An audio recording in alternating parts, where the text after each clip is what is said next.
At the New Jersey SBDC Network, our mission is simple: to help businesses grow and succeed. Our consulting, training, and information services make it easier for businesses to reach their potential. Whether you're currently in operation or just starting out, we have the right tools, resources, and expertise to help you succeed. Visit us online to get started on your path to success today.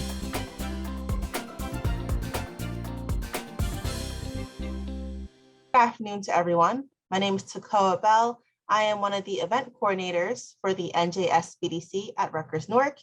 And on behalf of Dr. Tendai Enduro, the regional director, I would like to welcome you all to our Fundamentals of Digital Marketing webinar. For those of you here that are unfamiliar with the SBDC, it stands for Small Business Development Centers. And here at the New Jersey Small Business Development Centers at Rutgers-Newark, we serve as the premier provider of business training and technical assistance services to establish small businesses, startups, and to entrepreneurs.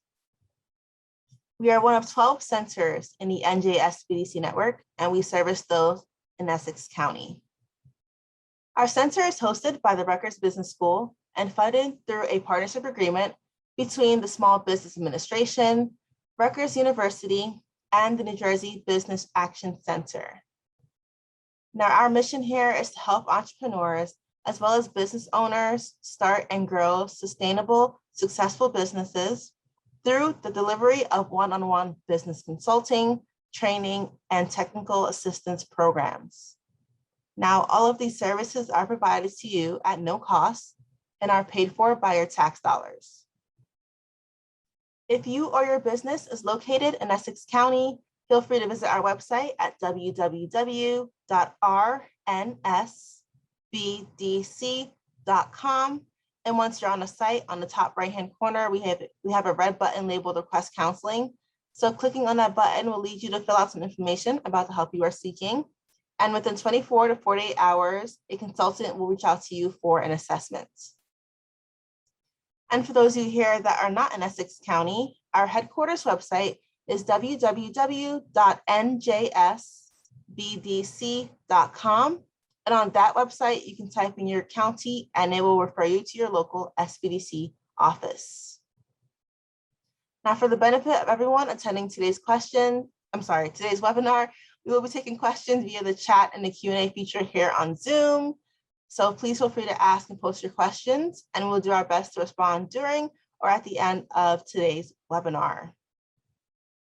Also, for those of you that may be new here, a copy of the presentation slides along with a video recording of today's webinar will be emailed to you within 48 to 72 business hours so that you can refer to all this information long after today's webinar has ended.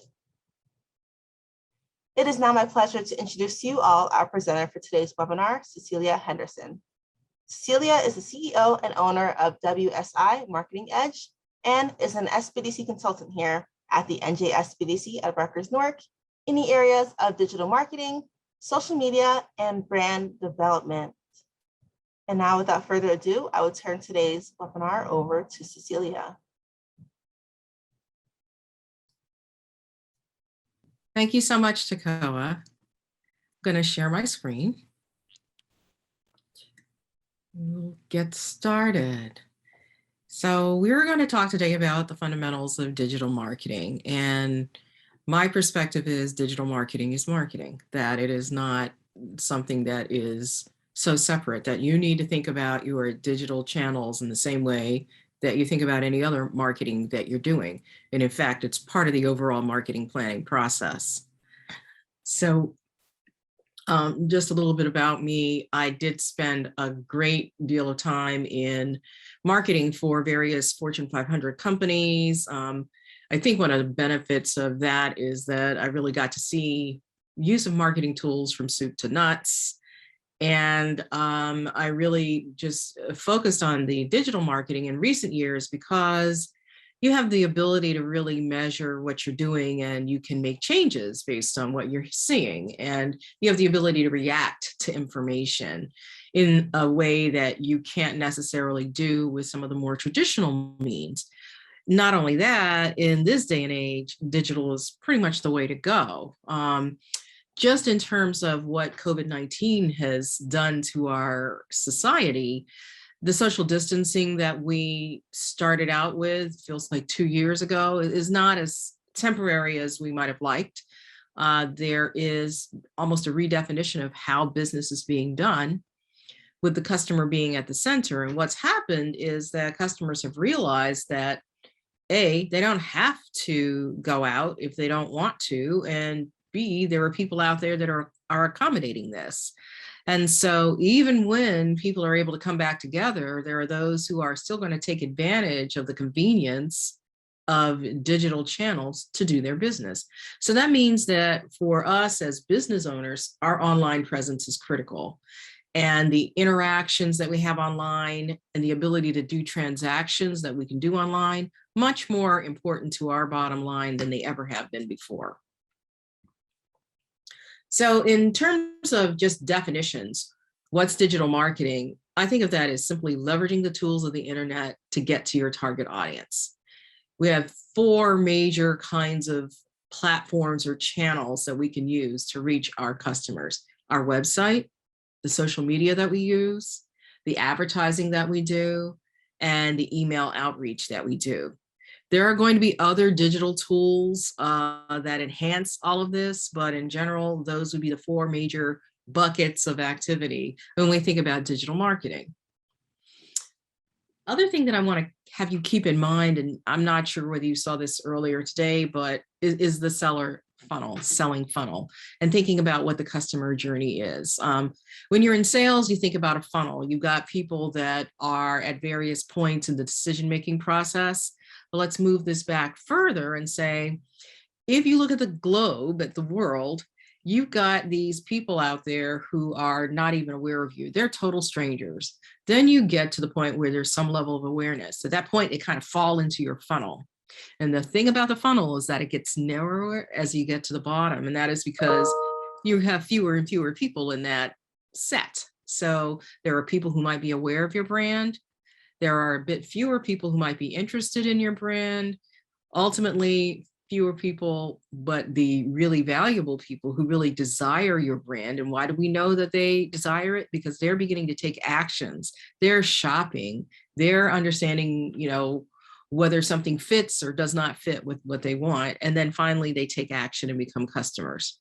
And at the very bottom, even beyond this, just like we had the strangers at the very top, below customer, we have people who are rabid fans who are recommending us to other people. So when you talk about digital marketing, it's trying to move people down that funnel. And I think it's important to understand that even, multiple exposures are required to get people down this funnel. Unless you're selling a 25-cent pen, you're going to have multiple exposures to people in order to get them to move from a stranger to, a possibility, a suspect, a prospect, a customer. It's going to take lots of different activities. So, okay, I'm seeing that somebody is not seeing the slides. Is everybody else seeing the slides? Could you just put in the chat, because I'm seeing them. I'm sharing my screen. I'm seeing the buyer stages slide. I'm seeing Okay. them. All right. So Brian, you may need to come back out and go, come out and go back in, or do some type of a reset. Thank you, everybody, for replying. Main point being here that here's the deal. If it's going to take multiple times for somebody to get to the point of recognizing your brand, imagine what it takes for them to decide, not only do I recognize your brand, but I'm kind of interested in it. In fact, I might want it, and then I'm going to actually have to buy it. Many more exposures. These exposures or interactions or touch points, they're not necessarily you picking up the phone and calling them. Although my house phone will tell you that somebody thinks I need a car warranty really badly, and they're calling me all the time. Point being, though, it doesn't take that. It is the kinds of exposures that you get from visiting a website, from seeing a post on social media, from getting an email. Those are all 3 different kinds of ways that you can have interaction beyond just seeing somebody face to face. So we want to use all of that in order to bring people to us. That's the objective here. or even to outreach to those people. It's just a matter of taking the opportunity to have those touch points that we would not have if we didn't have that digital presence. Another thing that we need to think about in terms of digital marketing is that it is just regular marketing. And so you're going to have a tactical plan. That tactical plan is laid out in a very traditional way. Every company I ever worked with had the same kind of format. Down the left-hand side, you've got your channels or your tools. In this case, it could be a website, your email, your social media, whether it's Facebook or Instagram, what you're going to do in terms of ads.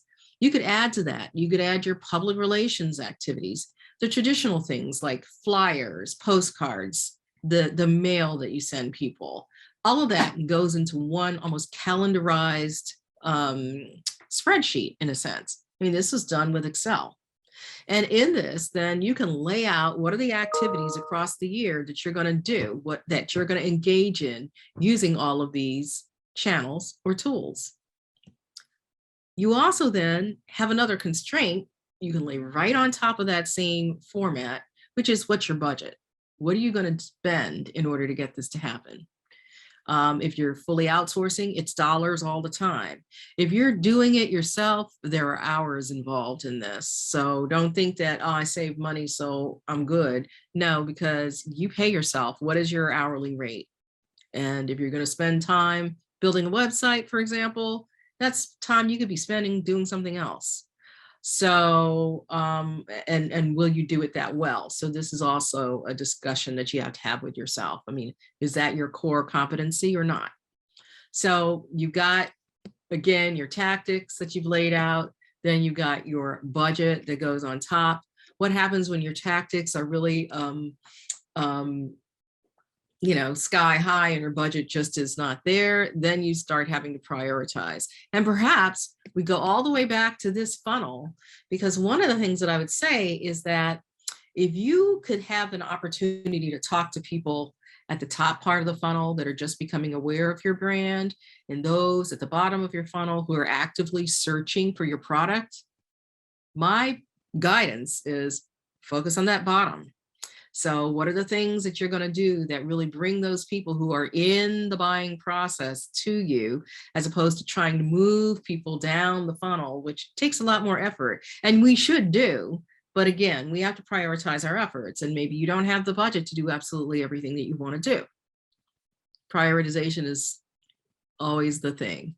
So now what I'm going to do is I'm going to walk through some of the tools and channels that we use, just give you some points of consideration. Again, in 90 minutes, we're not experts here, but I want you to kind of understand why you would use a tool, what's the benefit, and we'll try to answer, at least high-level questions. But it's interesting because I have had people ask me, well, why would I even need a website? And, I got my Facebook business page, or I've got my LinkedIn. What's the website for?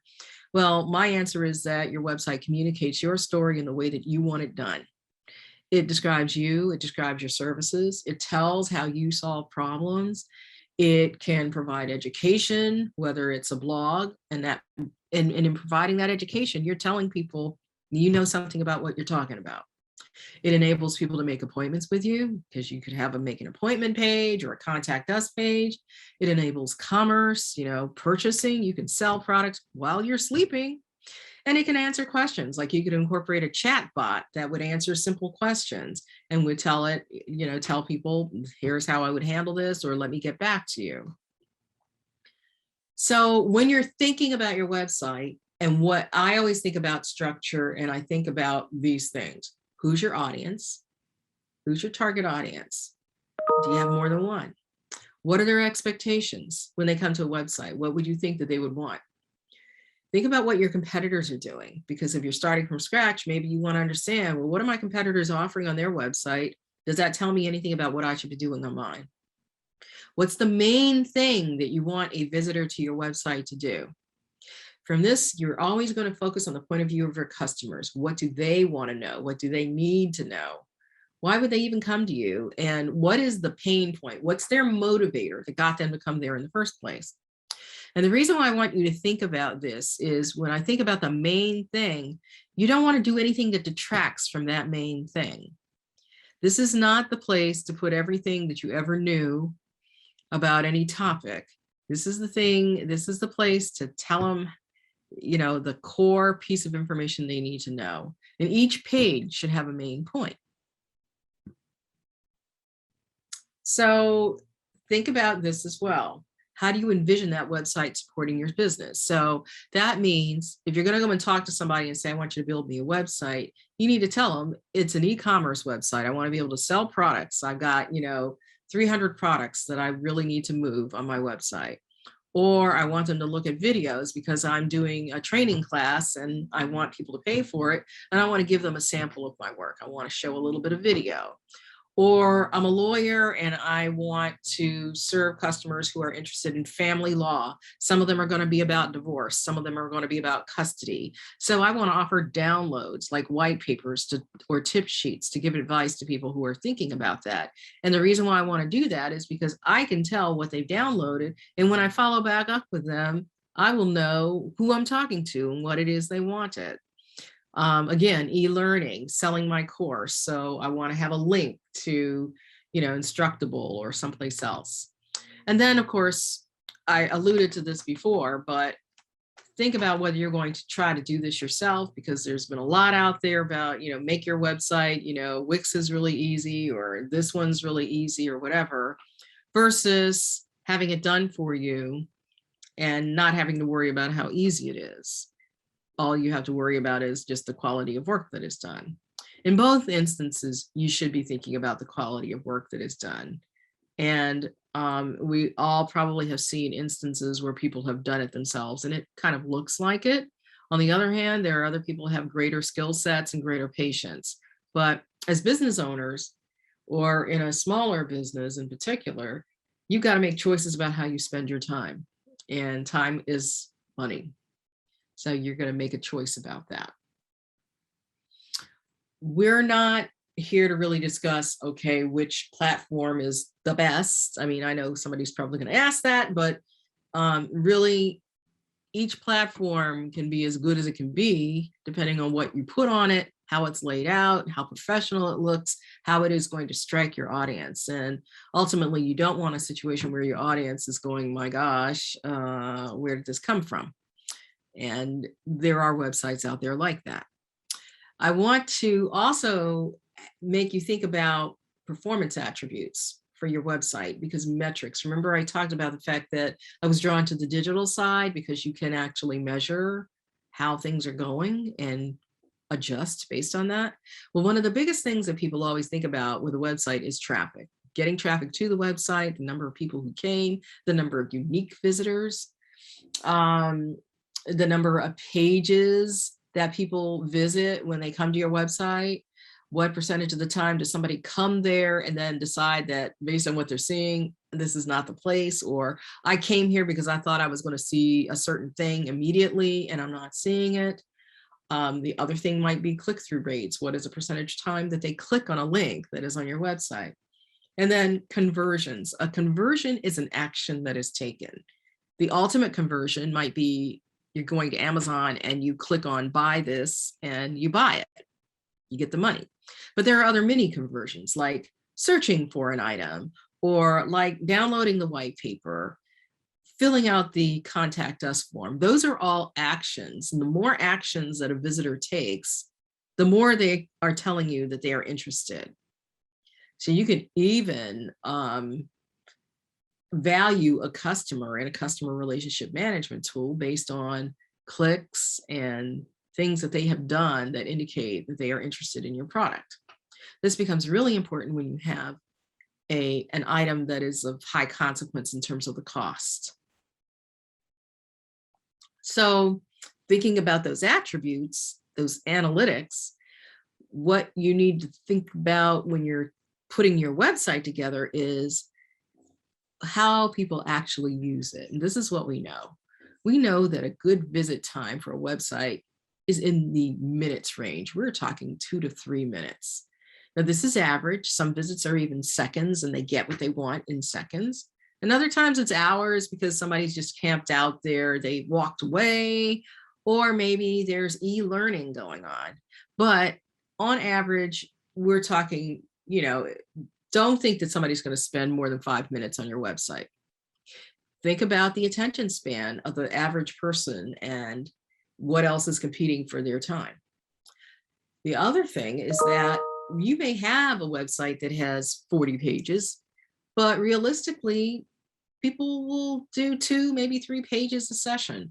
They're not going to kind of go through your website from start to finish, but those 2 pages might be the 2 most important pages to that individual. So that means that navigation becomes critical. You never want to have something so deep in your website that they have to click 5 or 6 times to find it. There should be 1 click between coming to your website and buying something, for example, 1 or 2 clicks. That's enough.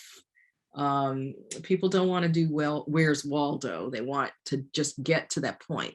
That's why being focused about what the main objective is becomes very important.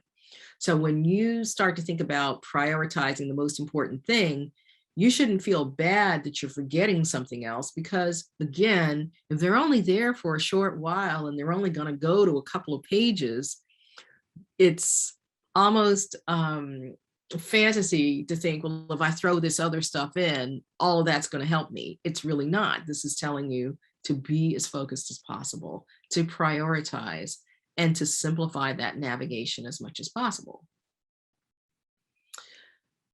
We're going to talk in more depth about this, but it's important to remember too that websites don't get a lot of traffic just because you have one. I often joke with folks that, when we launch the website, the main people that will see it on the first day will be all the people you told about it. Your mom, your cousin, your coworkers, I don't know. It's not going to be just random traffic coming from Google or Bing. The fact is, a search engine like Google has to actually index the site. So they're going to crawl the site so that they know what's on it. And that structure of that page, which oftentimes you may see nothing of, is what is going to tell Google what is on the page. That's why there's something called search engine optimization. You're optimizing your content, but not only your content, your structure of your page, so that Google can understand what is on it. I mean, it's a machine. It needs to be handled a certain way. So there are 2 ways that we drive traffic to our website. The first is through search engine optimization, and that's where some of the social media activities will come into play. Although social media by itself is not SEO, it can help.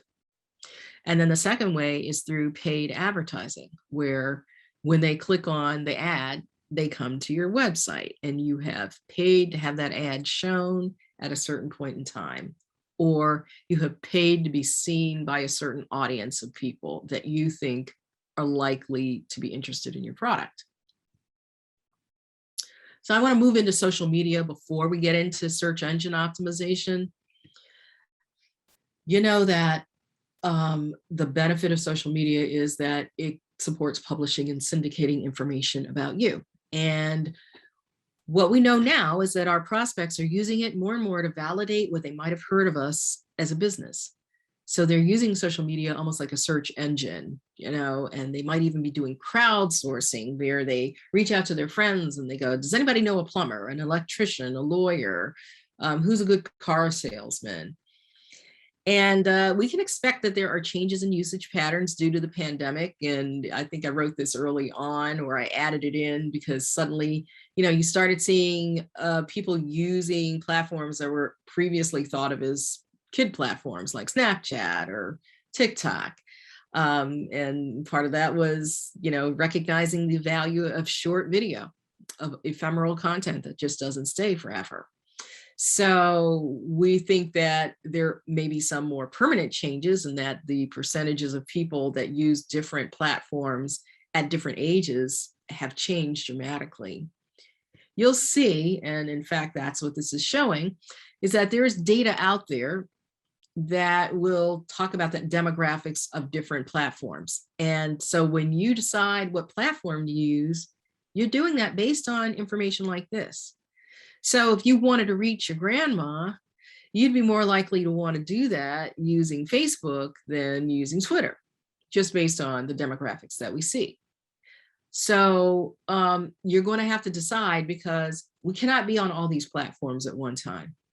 If you are clearly focused on businesses, you're going to make sure that you're in the B2B land, which is LinkedIn, but you may also consider Facebook, because people don't live on LinkedIn the way they live on Facebook. And Facebook, you can target people who have certain kinds of interests. So you make decisions based on your strategy, based on who you're trying to reach, and you can use Google and look at things. This is from a Pew study, and I don't have an updated one, but I'm looking for one, because I believe that these things have probably shifted a bit because of the pandemic. The best practices here: make sure that you've defined your objectives for what you're trying to accomplish with your social media. Make sure you understand who your customers are and where they hang out, which is what we just talked about.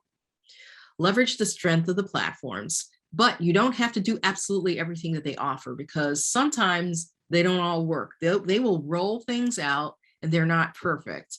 And you may try it out and find that it doesn't work. If you're really comfortable in not doing certain things, don't stress yourself out until you're really comfortable with the basics.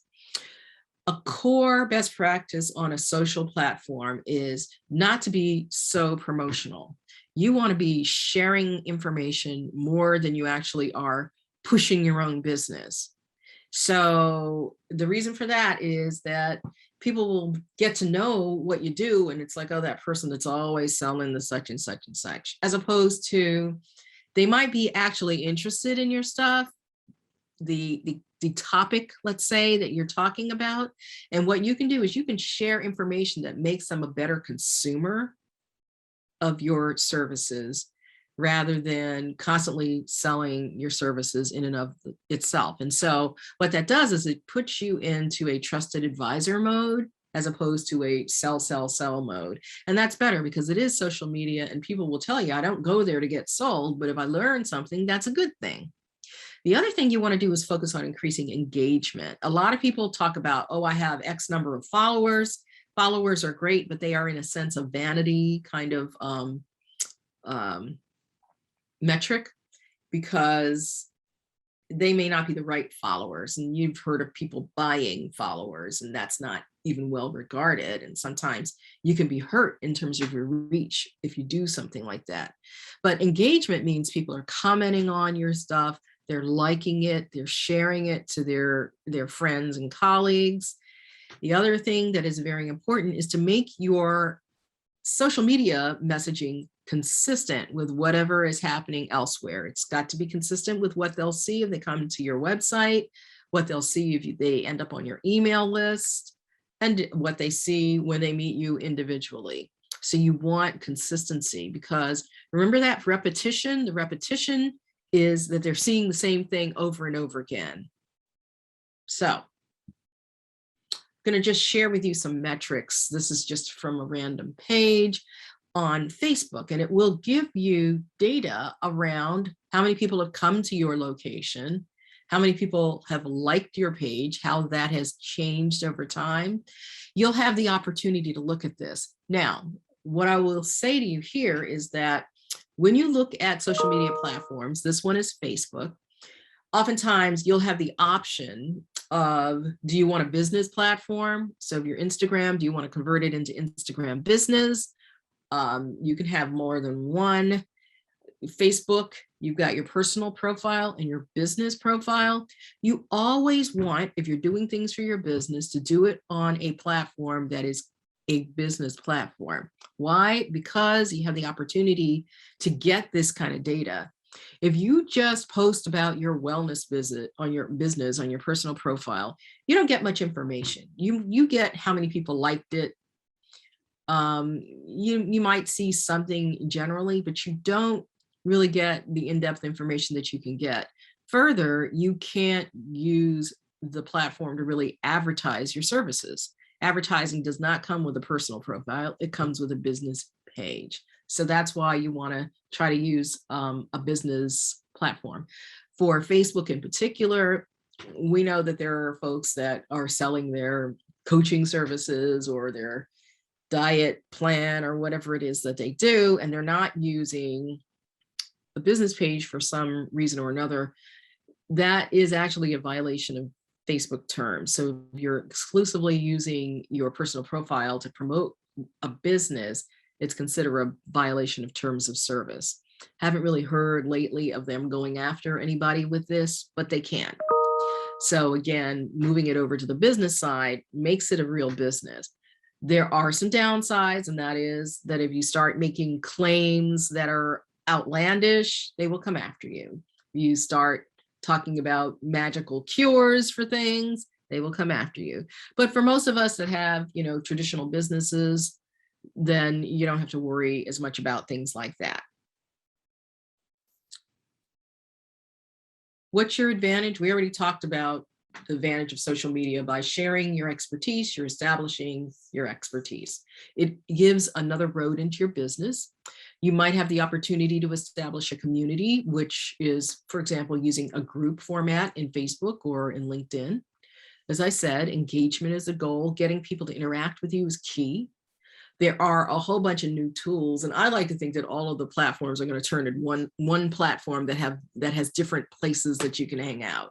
Whether it's Reels on Instagram, where it just goes away, or Live. Actually, Reels is going away, I think. Instagram Live, Facebook Live, using groups, but also with advertising, you get great opportunities. You can generally target quite well, because it is tracking things that people like. So when you advertise on social media, you're really targeting an audience that might be interested in what it is you're doing. The exceptions here are when you are trying to advertise for hiring purposes, when you're doing real estate deals, or when you are doing financial services. Then there's a higher level of inspection because of concerns around bias. So you cannot target demographically and do the kinds of things that you can do when you're targeting because you're selling a car or something like that. So you just will be watching out for that. And in no way, if you are doing any of these things, when they ask you if you're in these special categories, if you say you are not and you are, they are overly good at identifying that. Social media limitations are that you don't own your social media property. You didn't pay to get your Facebook profile or your page, and so they're prone to change. You don't make the rules, you can be kicked off, and it's hard to deal with stuff like this in the short term because the first issue is going to be picked up by an artificial intelligence, a bot. And so you don't have anybody that you can talk to about that. So, you have to kind of kick it up a notch in order to get to somebody who can help you. They are constantly adding new features. As I said, we're going towards the continuum of one social media platform, but you have the ability to choose what you do and how you use it. So just because they roll out some new feature doesn't mean that you have to incorporate it. You need to learn about it. You need to see whether it works for you. Is it relevant for your target audience? Also, within social media, we talk about being another channel to get to your target audience, but the organic reach here is limited. You may have heard that the number of people who see business posts is limited. They've actually limited that on purpose. The saying is, we want to foster community and people interacting with their friends over businesses. The algorithm that Facebook has shows people what they're interested in, not what you're interested in having them see. So you may be interested in reaching a customer, but the algorithm is not going to show it to perhaps as many people as you might like to see. So that means that it's becoming a pay-to-play type of location. So when I talked about being able to advertise, it still has that ability. You pay and you get the ability to target your message to the audience you want it to go to. Social media advertising in general is still less expensive than it is to do Google advertising. Now we're going to move into search engine optimization, which is what SEO stands for. So search engine optimization is a process. It's not a one-time thing. It is the process of getting traffic from free, organic, or editorial or natural search results on search engines. So a search engine is something like Google, Bing, or Yahoo. It also could be YouTube, Facebook, or Amazon. Any place where you can do a search and there's a lot of data is a search engine. All of them have algorithms.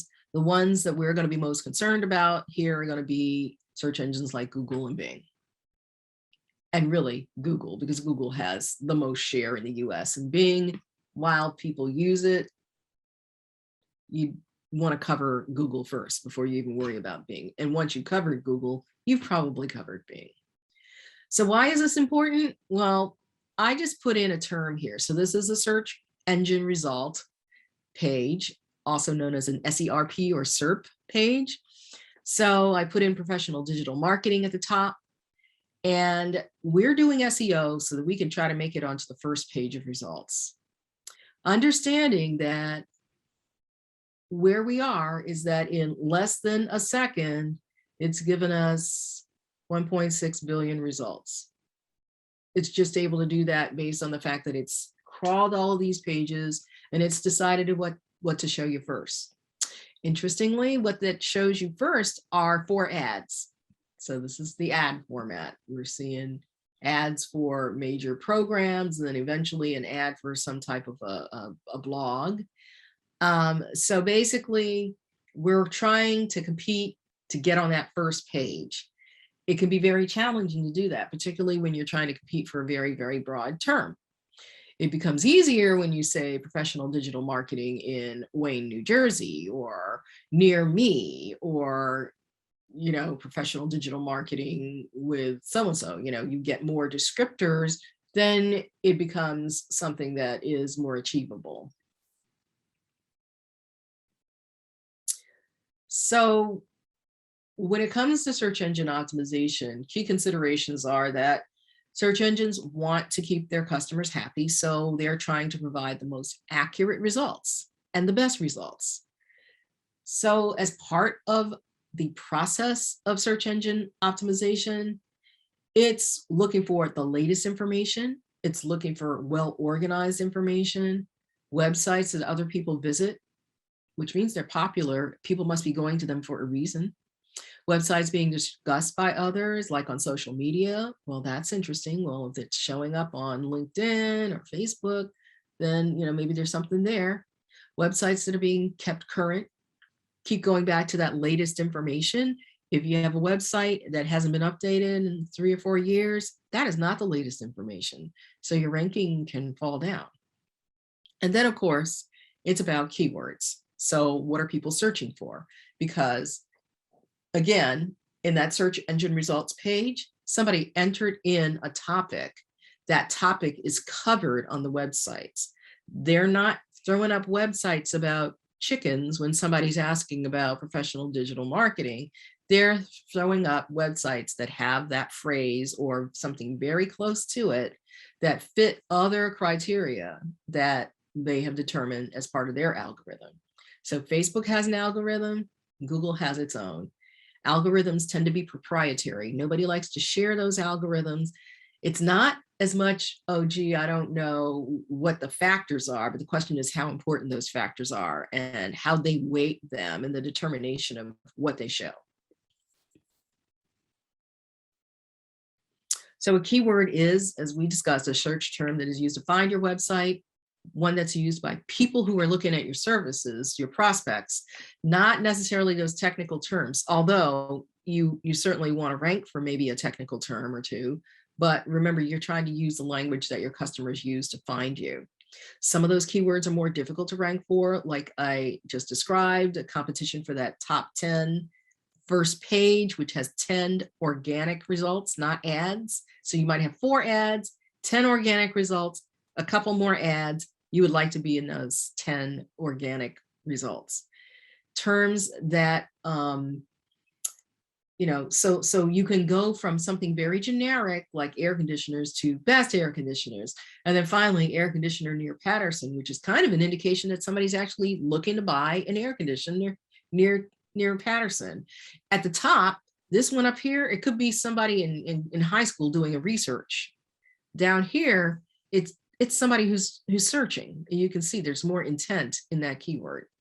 So a keyword can be a phrase. This would be considered like a long tail keyword as a big categorized category of keywords. So you can do keyword research, keyword planner in Google, and you'll get these slides. This link, you just paste it in, it will work. It will take you to the free Google Keyword Planner. You will probably want to be tied to your Gmail address, or they will ask you what your Gmail address and password is, and you'll get access to Keyword Planner. There are other tools, SEMrush or SEMrush. There is a paid version which people who are professionals use, so I have a subscription to that. But there may be a free version that you can use. It's very heavily driven by the Google Keyword Planner. And again, because Google has the largest market share, Google's going to be the main source. You can also look at the Google Trends and put in topics and see what words are trending for a particular topic.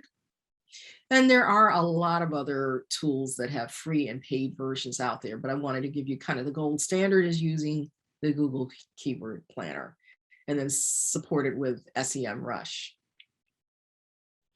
So you can select your keywords based on how relevant that term is to your business, how many searches are being done, and the Keyword Planner will give you some idea of that.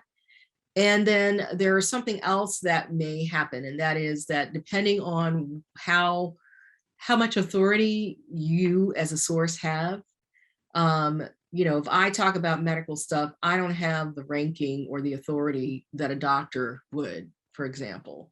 So if you're in competition with a highly authoritative source for a particular term, you may run the rank of not ranking highly. You run the risk of not ranking highly. So I'm not going to walk through all of this, but there are things that you do on page or on your website that will be a part of search engine optimization. Some of this maybe you only do once, but when it comes to content and content optimization, dealing with the speed of your website, all of that, those are things that you've got to be looking at on an ongoing basis. And that is why we would say that this is a process and not just a one-time thing. Because again, remember, we're looking for the most recent stuff, and that most recent content is 3 years ago, then it's not recent anymore. There's also things that you do outside of your website that help drive search engine optimization. That would be things that create links back to your website and give Google an idea that your website is something to be reckoned with, that people are discussing it. So what's happening in your social network in terms of things being shared from your website, what's happening with posts that you're making that may link back to your website, and the engagement with those posts. Things like videos that you may have, all of these things that may reside in other locations, other blog sites, for example. Even reviews can help with your SEO. So if somebody is reviewing your restaurant on Yelp, your restaurant has a page on Yelp, that page is active. This is information that is going into this algorithm of what am I going to show when somebody enters certain keyword terms. Another key factor here, if your website is not mobile ready, cannot be viewed, and every action on that website be done on a phone, it would not be considered mobile ready. And if it is slow to load on a phone, it's going to be penalized by Google. At one point, they said, okay, well, we want mobile to be really important, and we're going to, particularly if somebody is searching on a phone, and Google does know whether you're searching on a phone versus a laptop, then if it was on a phone, it would be deprioritized if it wasn't mobile ready. Now, overall, it's just deprioritized. They're not worrying about the source. But the fact is, most web searches in the US are done, most of them are done on a phone, interestingly. So content marketing is also important when it comes to search engine optimization. The keywords mean you have to have content. What are you going to say about it? It's not just writing the word over and over again on the page. You have to have information. So remember back to that calendar where we said there were certain things that we were going to do at certain times of the year. Part of that is content planning. What are we going to be talking about at different times of the year? And the strategy behind selection and inclusion of the keywords that you got, that's content marketing. So your content, because it's got those keywords, it's going to help you get found, get your customers to learn about you. It's the basis of your website, your social media, and of course, driving your SEO. So you're going to drive business objectives with this, or your business objectives are going to drive this. So back to that calendar, what are we going to talk about when? But then if you were going to give this to somebody else to do, you might tell them, here's my tone. I'm going to be like the ultimate professional, or I'm going to be very, very informal. When are you going to talk about it? Again, the calendar. And then where, what are your channels that you're going to use? Your website, your email, your social media, and even your regular conventional mail or your flyers or whatever. Where are you going to execute this messaging? So this looks, again, very much like the tactical calendar and the budgeting calendar. Now we've got a content calendar. So I'm going to just run very quickly through, I guess, 4 or 5 quick steps. We want to make sure that we're incorporating social media into your website. So you're going to have links from your website to your social media. And of course, on your social media pages, profiles, your business profiles or pages, you are going to have links back to your website. You want to make sure that you're building links. So again, anytime you have a profile, as we said, make sure that you're having a link. Post your content and post your blog content to your social media profiles and link back to your website. That's bringing people back. So you're not going to just paste your whole blog into LinkedIn. You're just going to show the first couple of lines and then provide a link back to your website so that when somebody is wanting to read further, they've got to come to you. Try to engage so that you have more followers. Talk about growing your follower base. You want high quality followers, not low quality followers that you just bought from someplace. I'm not even sure how you do it, but I understand people do. Make sure that you're posting fresh content to encourage interaction. When people comment back, retweet, share. All of your content doesn't have to be new stuff. It can be things that you are sharing that you think other people need to know. So that really takes the pressure off of creating new stuff all the time. But you want to have a certain amount that is original to yourself. And of course, your social media accounts that are business oriented need to be public. In fact, I don't even know it's possible to have a private business page on Facebook, for example. But make sure that you're using those business accounts versus personal accounts. And then the last thing, if there's anything that I could really encourage you to do, is to make sure from an SEO standpoint that if you haven't already done it, claim your Google My Business listing, especially if you're a local business, you're trying to do business in a particular community, because this is how you end up on the map.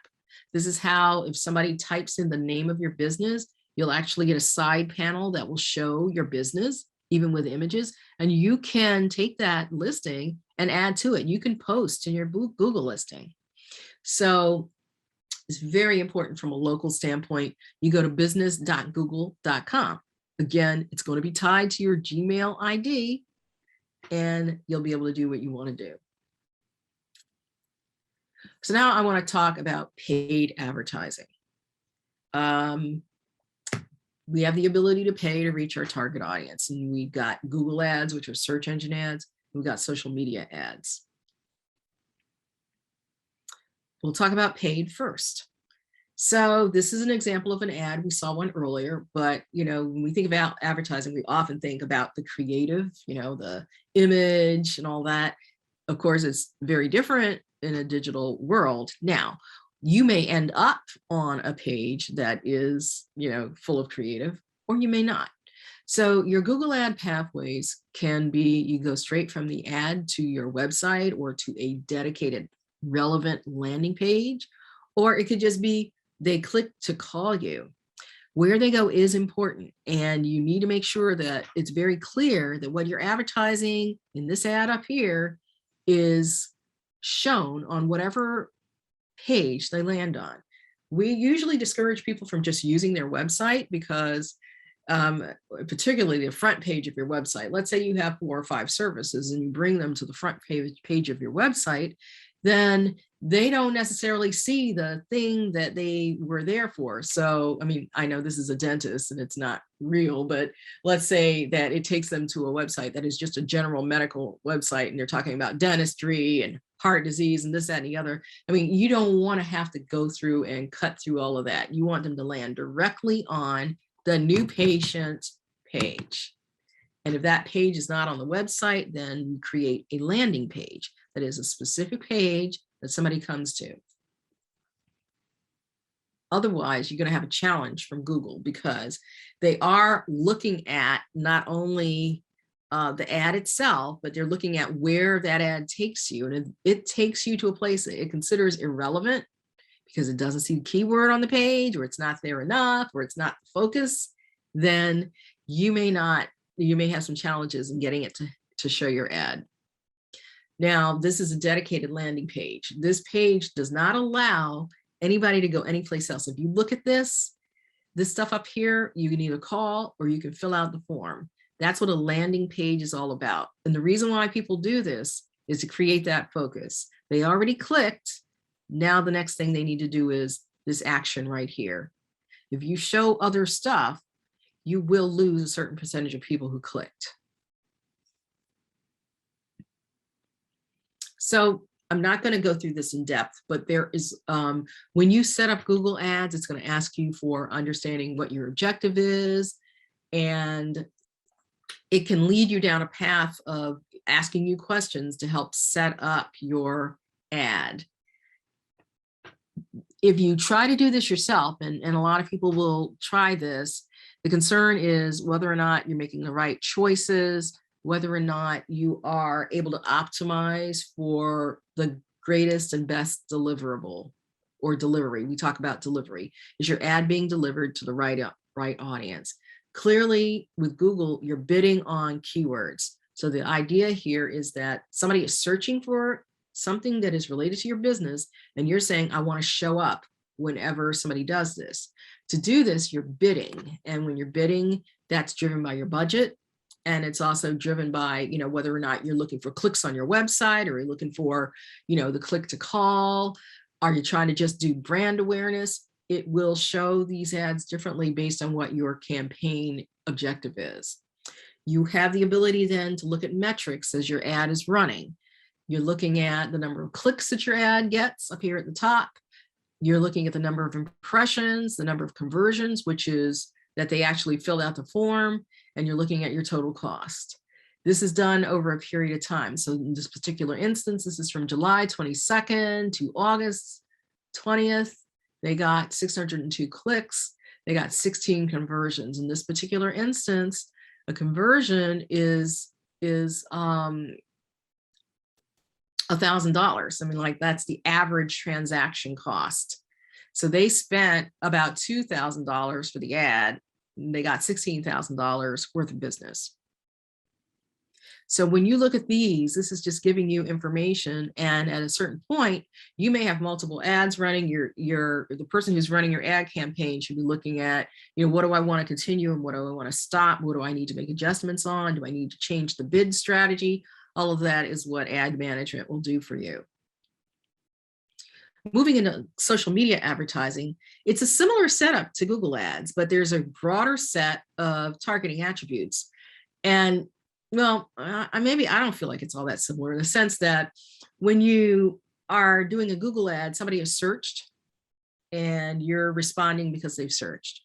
When you're on Facebook or LinkedIn, for example, what you have is the ability to target based on interests and geography. You do not have the ability to identify that person is searching for you, because they don't have search ads. It's not pay-per-click ads on Facebook or LinkedIn. What they have is profiles of people, and they know what kinds of things these folks are interested in, What have they clicked on? They know where they live. They know something about their income. They know something about perhaps the jobs that they've had. And that is where you have the opportunity to show your information to an audience that might be receptive to it. In a perfect world, you've targeted so well that while it is an ad, the person seeing it doesn't look at it as, why am I seeing this? They're looking at it going, oh yeah, they may have a gleam of recognition. You remember those 4 or 5 times before you get from stranger to, knowing your brand, and then the multiple times between knowing the brand and then deciding to take action. So again, you want that almost cry of recognition, or, it's not something that is out of place in their feed. Remember, when they're on social media, particularly on Facebook, they're kind of there to relax. And that, again, is why you don't want to be selling as hard, but your ad can sell. And again, you're not doing it all that much. They're not seeing, it's only a certain proportion of the total posts that you're doing. And you are getting in front of people for whom that ad is very relevant. So there are all kinds of things. I mentioned pay-per-click. That is what Google ads are.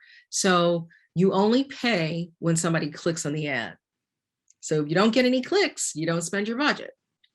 On the other hand, there's something called display ads. So if you have done appropriate pay-per-click ad, then maybe you want to put some money towards display ads. This is where you actually appear as like a banner ad on a network of websites like YouTube or Forbes. So you'll notice that if you go to YouTube, for example, you'll see ads. Those are paid ads. And that was part of Google advertising because YouTube is part of the network. But there's a broad range of websites that accept advertising. And display is just putting that ad out there, perhaps targeted based on what we think you might be interested in, but it is not in a feed in particular. Remarketing ads are the fun ads. Those are the ones where you've been to a website you didn't buy, and now you're seeing them everywhere. And while they seem a little bit crazy, they work very well. And then just plain old social media ads where you have targeted the audience that you want to get to. So I've already described what this is, so I'm not going to beat this to death. And you are going to get copies of this. So you understand, again, the structure of the page. I think most of you are quite familiar with this, but there are sometimes people who are just not as familiar with the structure of the page and the fact that ads are at the top of the page. The natural organic results appear kind of in the center. There's a max of 10 opportunities on the first page, and then there might be some more ads at the bottom. So these are what display ads might look like. This is what we would call a banner ad. The user's not searching, but they are seeing it. And then here's a remarketing ad. So I clicked on something from Forbes. I'm looking up something, and suddenly I see a website of someplace that I visited. So again, with a social media ad, here's another way to think of it. I think of, they might have demonstrated some kind of interest in the products or services that you offer by what they've clicked on previously. They might fit your targeting characteristics in terms of demographic. I want the person in the household who makes the decisions about clothing for a 6-year-old child. So it is more than likely going to be a woman. It is more than likely going to be somebody between the ages of 25 and 40. And I want it in this particular neighborhood. So I think of a social media ad as a billboard in the right neighborhood, which is filled with people who might be interested in your products. That's what social media ads can do for you. So when we think of that online advertising, go back to that funnel. At the top of the funnel, they're not shopping for you. They've only just possibly become aware 4 to 6 times. It might take 10 or 12 times to get down here for the right person. So where do social media ads and display ads? They're like really more biased towards the top of the funnel because you get that awareness. The brand is becoming, more familiar. But you can also, because you're able to target really, really well, get to those people who are going to be the decision maker for you. So yes, you can get into that interest and desire area. But ultimately, when somebody's taking action and searching on Google, it's going to be the pay-per-click. And that's why actually these ads are a bit more expensive. You know, you are getting a higher value customer. If you were in a customer relationship management tool and they said value a name of a person who is up here versus somebody down here, you're going to put a higher value of somebody who's down here. The more actions that they've taken, the greater the likelihood it is that they're going to buy. So the stalker ads, they already went to your website, they just didn't buy. So now you're going to remind them of it. And they go, you know, maybe I do want that shirt. So with advertising, you know, I showed you some things when you go back and look at the slides in greater depth. If you're going to do that, you'll see, you know, you can make selections about, you know, your target audience and what you want to do. But there are risks, and those risks are about the budget. You could, you might be in a situation where you don't really have the budget that you need to reach the audience. And in that instance, maybe your ad gets shown, but it's just not being shown enough to make a dent. And so you're kind of wasting money. I mean, on the one hand, you're spending the money that you got, but maybe it was better spent elsewhere. And it does take time to optimize a budget. We can't always know exactly how much something is going to cost. So let's say, you know, we start out and it's $1,000 a month, but maybe it's better at 1,200 or maybe, you know, 1,400. But what you're looking for is what the return is. What am I getting for that? So remember the person that was spending a certain amount a month, but they had conversions and those conversions were valued much higher. Or they get leads, and even one of those conversions potentially could, you know, could justify the investment in an advertising budget. So optimization takes time, it takes monitoring, it takes some knowledge, and you got to really focus on it. And the whole campaign optimization takes time. So ideally, this is not a set it and forget it, I'm just going to spend this over like the next 2 weeks. That's not what, you know, pay-per-click advertising certainly is not like that. It just takes time to like see how people are going to react to your creative, to your landing page, to your content. And so you're going to have to be monitoring it. Another thing I want to talk to you about, so we've talked about your website, we talked about social media, we've talked about advertising online. I want to talk about email marketing. That's kind of the fourth of the basic parts of advertising. So email marketing is thought of as being a very cost-effective way to market to people. And there is data that supports that for every dollar invested in email marketing, you can get a really good return. Now, for those of us in smaller businesses, you might, oh my gosh, that's like really unbelievable. But the fact is the cost of doing email is really low. So I would not miss the opportunity to use email as a touch point to influence your prospects. You can do things that are turnkey or automated, and you just kind of lay it out and you're getting that interaction that you need in order to get strongly ensconced in the mind of your customer. So when we think about email, think about, you know, like sending out a traditional email campaign once a month. Or you can do things like have a newsletter, or you can do things like, you know, send a link to a video. Depending on the type of business you have, you can run campaigns that are about a particular topic or service that you offer. They're called drip campaigns, where, you know, once I enter in and, you know, you either ask somebody whether or not they're interested in getting more information, or they sign up, or they're on your list, and you can say, I want to initiate a campaign, and use an email tool like a Constant Contact or Active Campaign, or, you know, I forgot, you know, there's another one, suddenly, MailChimp, sorry. In any event, there's multiple email providers like this, but you can set an automation so that you've created all of your content up front. And you say, okay, every week, I want this email to go out. Email number 1, email number 2, email number 3. And each of those emails may have a call to action, and you could get even more complex, where that's what a responsive campaign is. So let's say that somebody is sending out an email and it's a series, but each email, again, there's a call to action, there's a click. Based on what is clicked on, that may drive other actions, other email communications.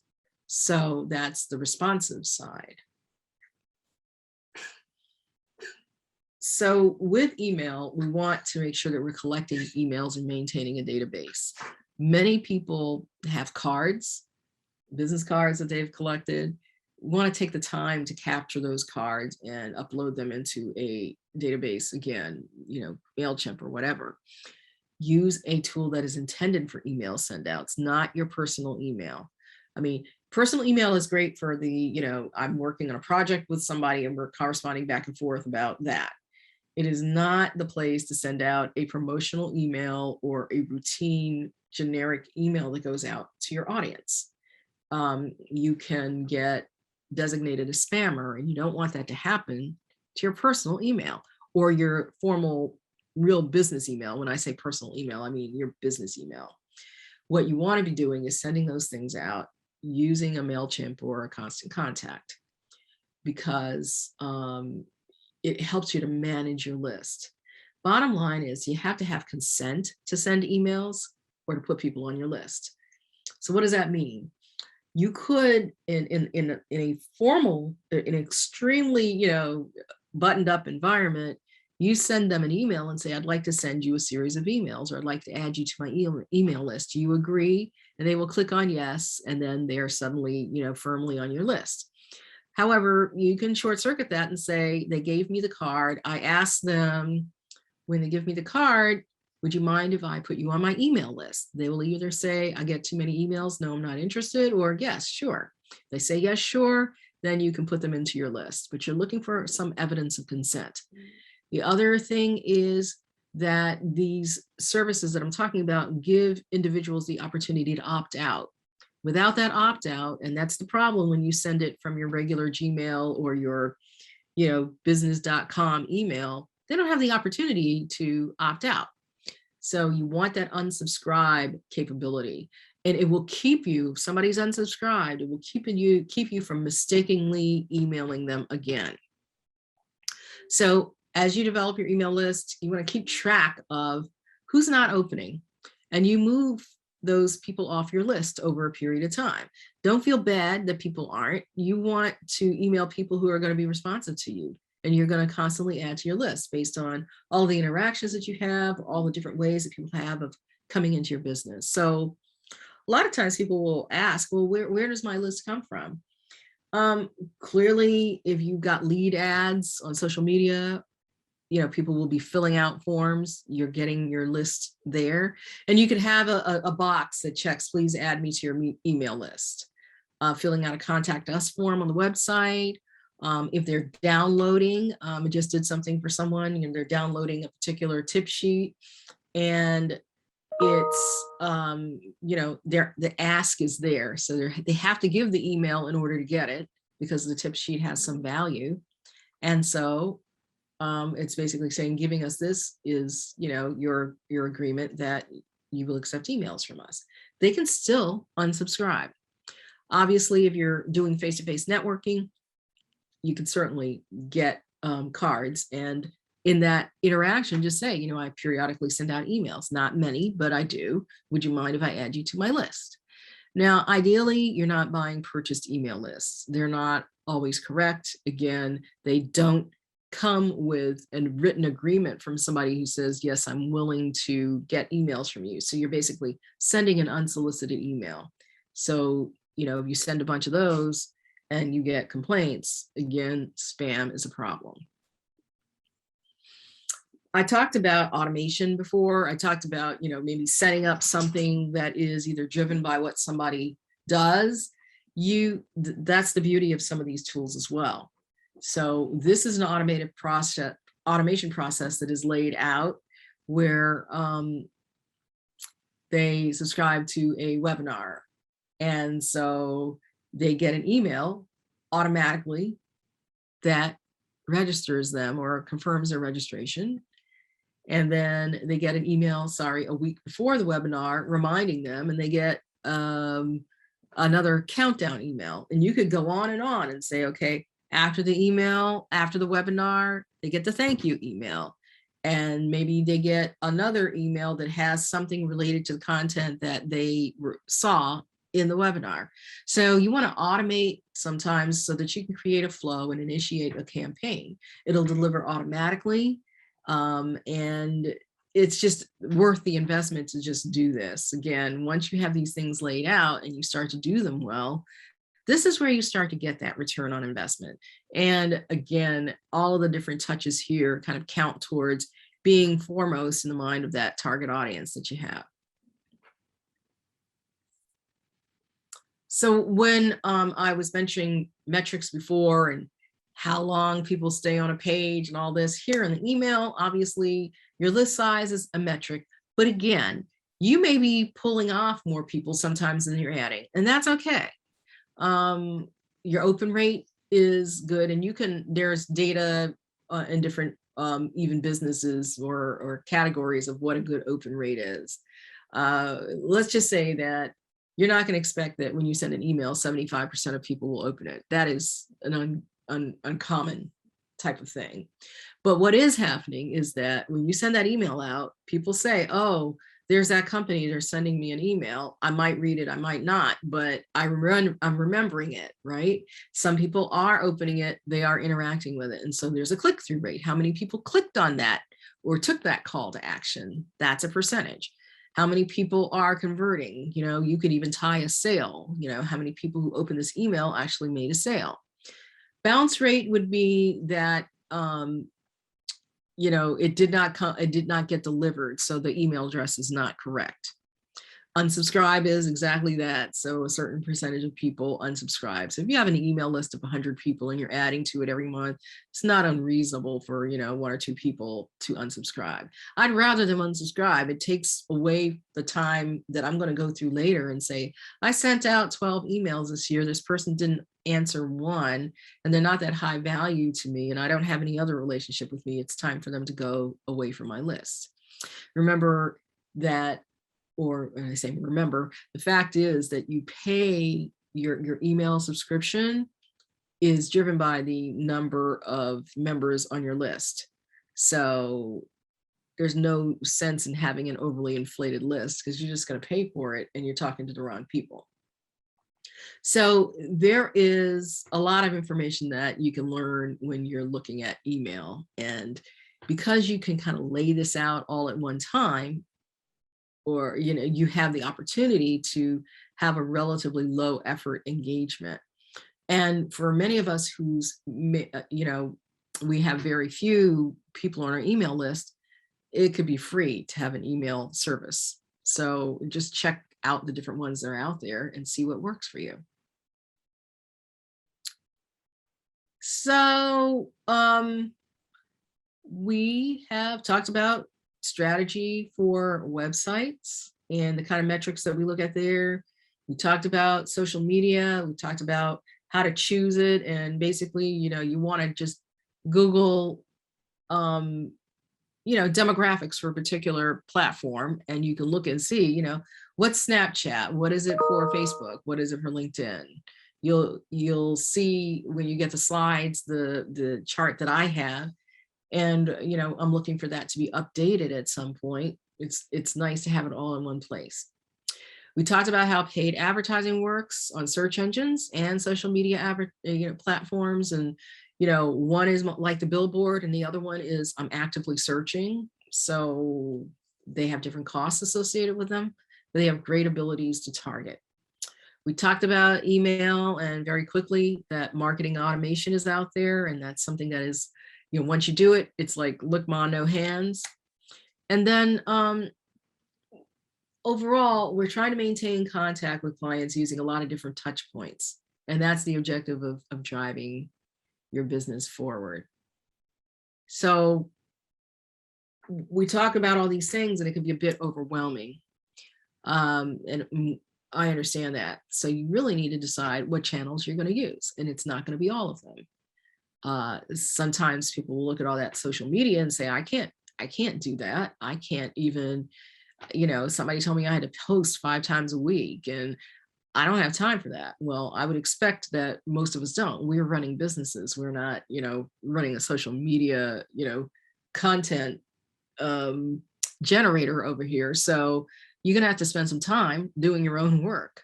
But what you need to do and what you can do is choose 1 or 2 things that you're going to do. On the social media side, you can just say, I'm only going to post once a week, and I'm going to post on these 2 places, and it's going to be the same thing. And I guarantee you, nobody's going to be sitting there checking off how many times a week you post. What they will get is a sense that you're engaged and you're active. So on your website, you may say, well, this is my time to really focus on the website.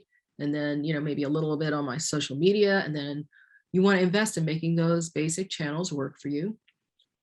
Make sure that you're using the metrics to learn from what you're doing and make adjustments as you need to. And then add new channels. A channel, it could be, now I'm going to really start on my email. So I've got my website down, we're blogging, we're doing this, but now I'm going to try to deal with email and get that up and running.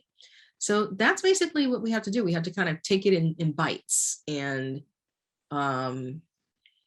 take a step back from all of this, because you've had this overview. Now the question is, what are you going to do? So with that, I think that we're just going to open it up for questions. I was trying to keep an eye on the chat, but I wasn't seeing. Oh, and the other thing I would say is I did want to make sure that you reach out to us, because if you are in Essex County or you're covered by the Rutgers-Newark SBDC, there is an hour of consulting that is available to you at no charge. So there is a question. Okay, if you're open to outsourcing some of these responsibilities so that we can complete our other tasks, who are the different kinds of professionals that we should network with? Well, it's not really a networking. You want to talk to people who are professionals. So you're looking for a digital marketing agency. There are people who only do things like website development. There are people who only do ads, but generally speaking, you're going to find people will do it together. What you're looking for is somebody that you can work with, that you feel confident with. That's the only thing I can say. In a best case world, maybe you talk to 2 or 3 people who do something like this and get some quotes, and then it's not going to be necessarily the cheapest person. It's going to be the person that you feel is going to deliver the best work for you. So, you'll hear web developer, web designer, social media marketer, but if you start to look, even if you're a member of a chamber, you can find different people in your Chamber of Commerce who do that, within networking groups who do that. So you network with other businesses and see who they've used. I hope that helps. It's kind of generic, but I hope that helps. Other questions? This is the first time I've seen a question from anonymous attendee.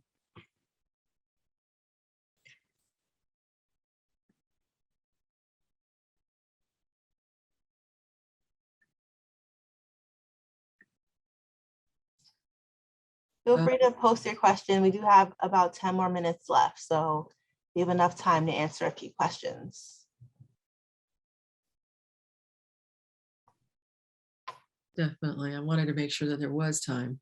So if you go back and look at the slides, you'll see some slides I did not cover because I probably already said that before, and I'm not a slide reader. I just wanted to make sure that we got that content to you.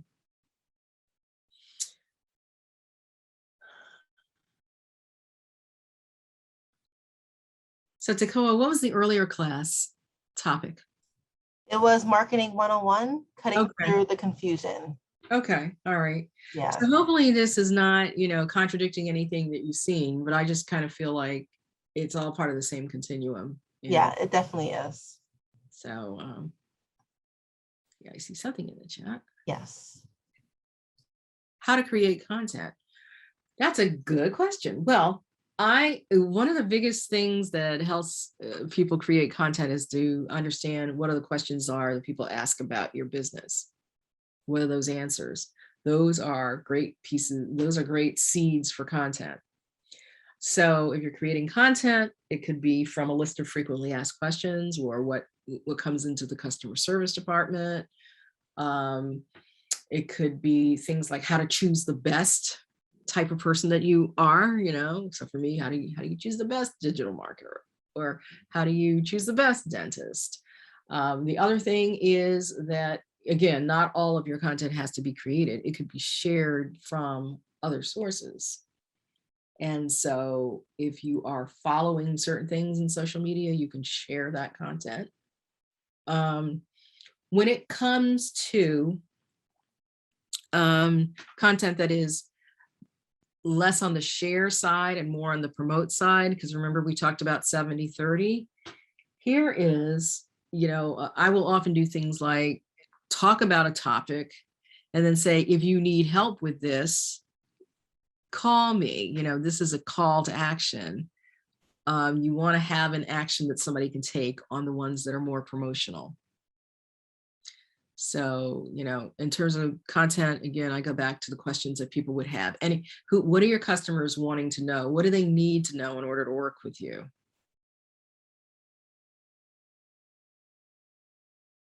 I hope that helps.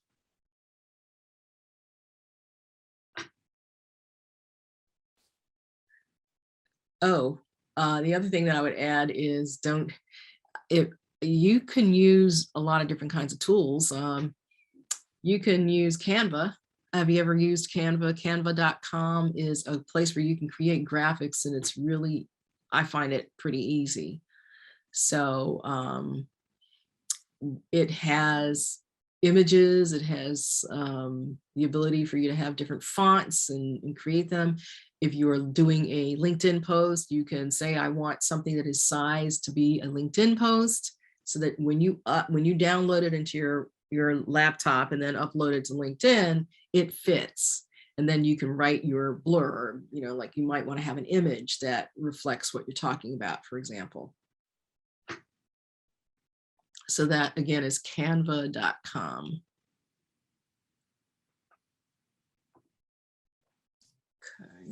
Okay, I'm not seeing any more questions. Let me check the Q&A one last time.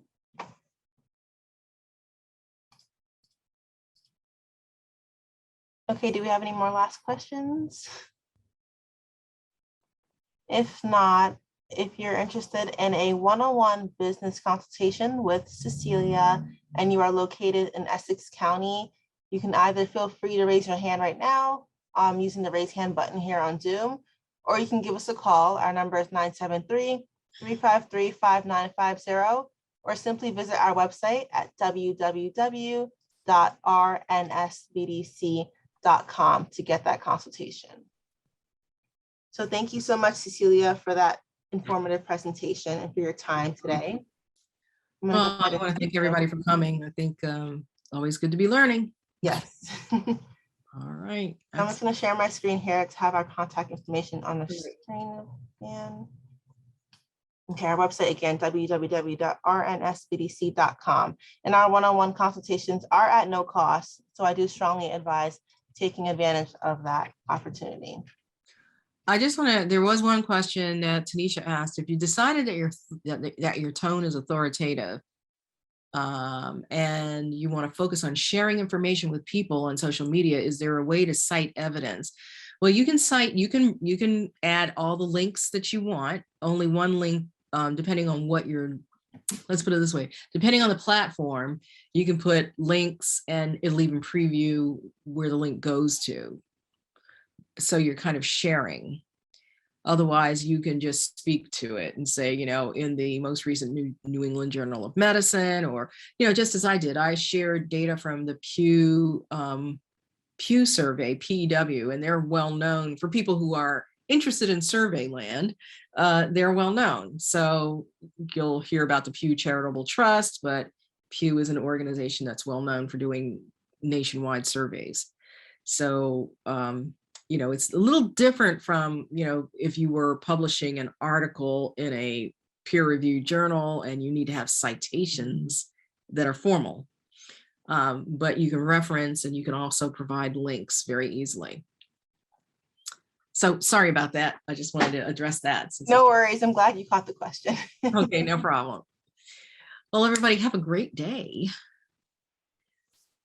Thank you, Cecilia. So at this time, I just want to refer everyone to the chat. There, I will be posting some of our upcoming webinars and workshops. So we are having our Women Entrepreneurs Network, or WEN Tea Talk, on October 21st at 4 p.m. And the topic is business coaching for high performance. So if you're interested or you're looking to network with other like-minded women, entrepreneurs, please feel free to register and sign up for that one. Cecilia will also be having the Creating Your Digital Marketing Plan webinar next month at 4 p.m. as well. The link to that is more towards the bottom. And again, if you're interested in any other areas for your business, we do have consultations for that as well, which is the last link on the bottom right there. And this year we are hosting many other webinars and workshops in topics such as financing, access to capital, marketing and branding, e-commerce, credit counseling. So we have cybersecurity, state certifications, government contracting, and so much more. So again, you can visit our website and you will definitely find a webinar and workshop that best fits your business needs. I do want to remind you all that you will be receiving the video replay as well as the presentation slides within 48 to 72 hours. So you can always refer back to all this information in the future. And once this webinar has ended, in the browser, you will see a survey pop up. Now that survey will help us to adjust our webinars in the future, as well as give us some information on the type of assistance you may be needing for your business. And that'll only take a minute or two to complete. So if you have that time, your feedback is much appreciated. And on that note, we will now go ahead and end this webinar. I want to say thank you again to Cecilia, and thank you to all of our attendees for taking the time out to attend and participate in today's webinar. And we look forward to seeing you all at our future webinars and workshops. Have a great day, everyone. Great. Thanks, everybody. Thanks, Dakoa. Bye-bye. Thanks, Cecilia. Bye-bye.